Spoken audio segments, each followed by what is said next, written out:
a bunch of animal rights activists are being charged with multiple felony charges. Wait, what? Wait, huh? Animal rights activists, what do? They break a bunch of laws. They went in and they filmed factory farms and the inhumane conditions, right? The factory farms were so bad that the company shut them down. But then Smithfield Foods has bought off prosecutors, and now they're facing years in federal prison for rescuing animals. This is reported by Glenn Greenwald, Fang, and Leighton Aiko Woodhouse in the Intercept. Link is in the show notes below. Here's what's happened. 6 animal rights activists in California have been charged with multiple felony counts in 2 separate criminal cases brought by Utah prosecutors last month. The charges raise serious questions about whether prosecutors are attempting to unconstitutionally punish the activists for filming, documenting, and exposing abuses by the agricultural industry that dominates the state, and particularly whether the prosecutors have acted with improper motives because of their own extensive ties to that industry. Chris Hedges has talked about it. The corporations have bought off politicians, prosecutors, the courts. This is how Smithfield Foods can just bring you on trial, man.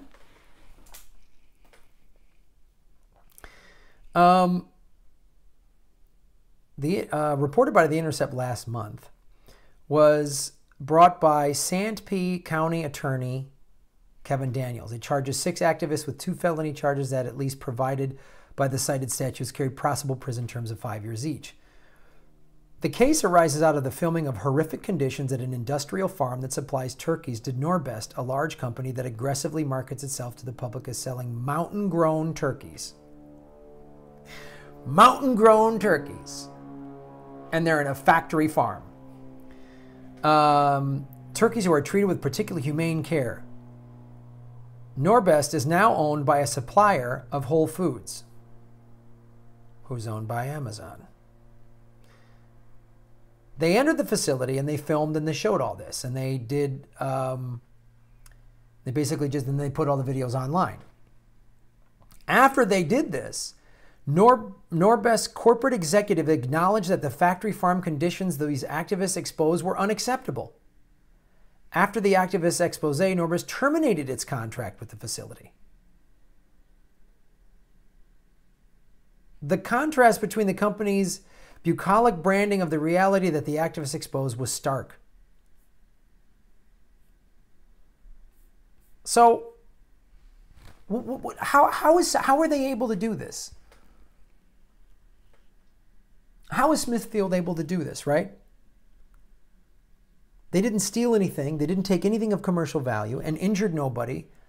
Why are they facing multiple felony charges and many years in prison? How can that conduct possibly be defined under the law as constituting felony theft, rioting, and racketeering? That's what they're being charged with. Rioting and racketeering and felony theft. And how is it possible to criminalize activism that, as its only goal and only outcome, reports on, reveals, and documents the secret abusive practices of powerful corporations? The answers to all those questions lie in the same grim reality that has corrupted so much of American democracy. Namely, lawmakers, the legislative process, and the justice system are controlled by the most powerful corporate actors, which abuse and exploit democratic and legal processes for their own interest. That includes abusing the power of the criminal law to punish those who criticize these industries, report on them, and dissent from their practices. This is the way. This is the filthiness of corporate state in America. They get busted. They get caught. They go, "Oh, this is awful." They end the contract, and then still, though, we need to punish these activists. Corporate America, you're never wrong. There's no moral compass for you. There's no ethics involved. There's just profits and crush your competitors and fuck individuals.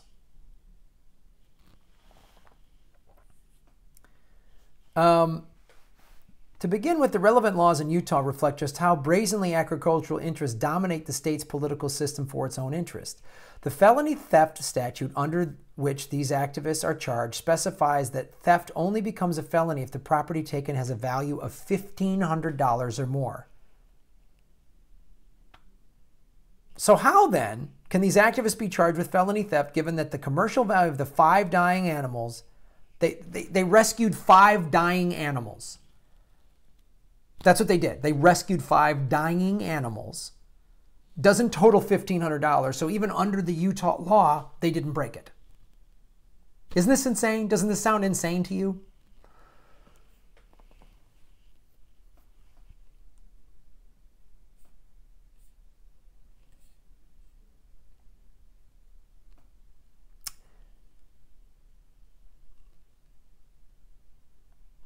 In the law, stealing an animal is automatically a third-degree felony only if the animal is raised for commercial purposes. That means that someone who steals a neighbor's dog or cat would not be committing felony theft under this statute because the stolen animal is merely a beloved pet with less than a $1,500 value.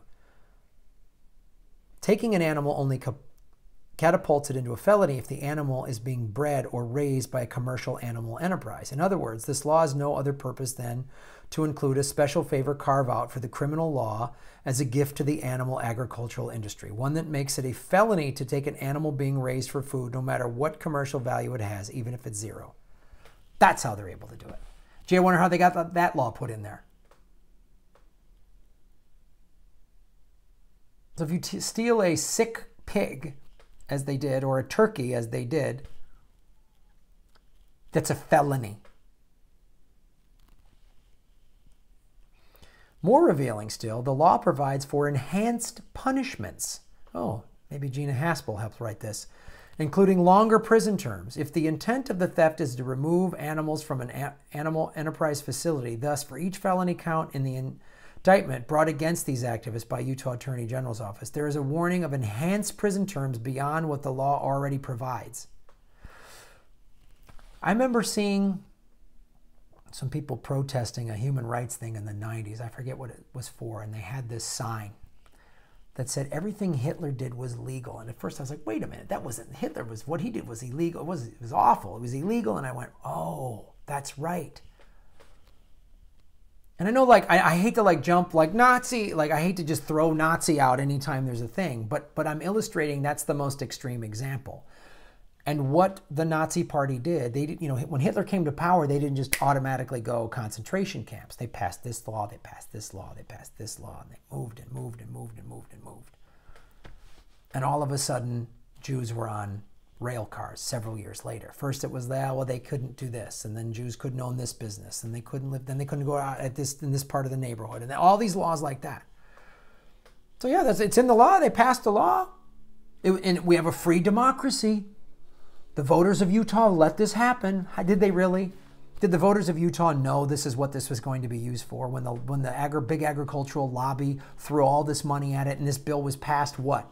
Buckled into some child seatbelt safety law. You know how they do that shit? If you watch Congressional Dish or listen to that podcast that Jen Briney does, that's what she does. She unpacks all this legislation, how they hide weird little things in there.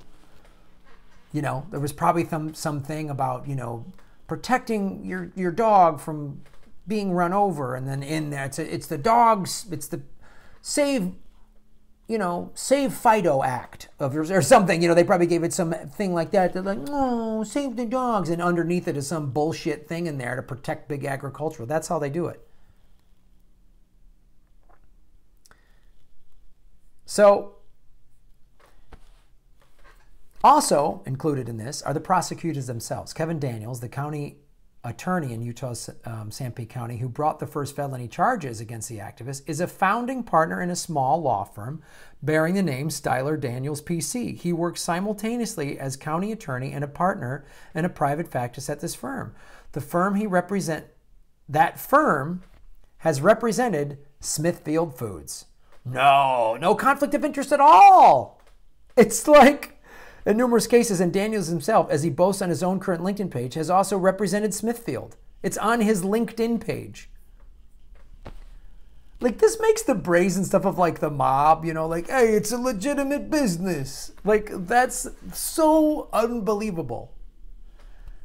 I suggest reading the whole article and looking at all these laws. It's very thorough. It's very in-depth. And so it's preposterous. And it's also why I'm a vegetarian.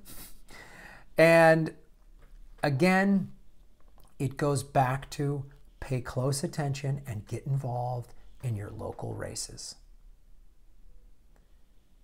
Find out who your district attorney is. Find out who your local judges are. I know it's difficult. I just got to battle with all these judges. I don't know anything. I'm trying to find information on them, and I know it's hard.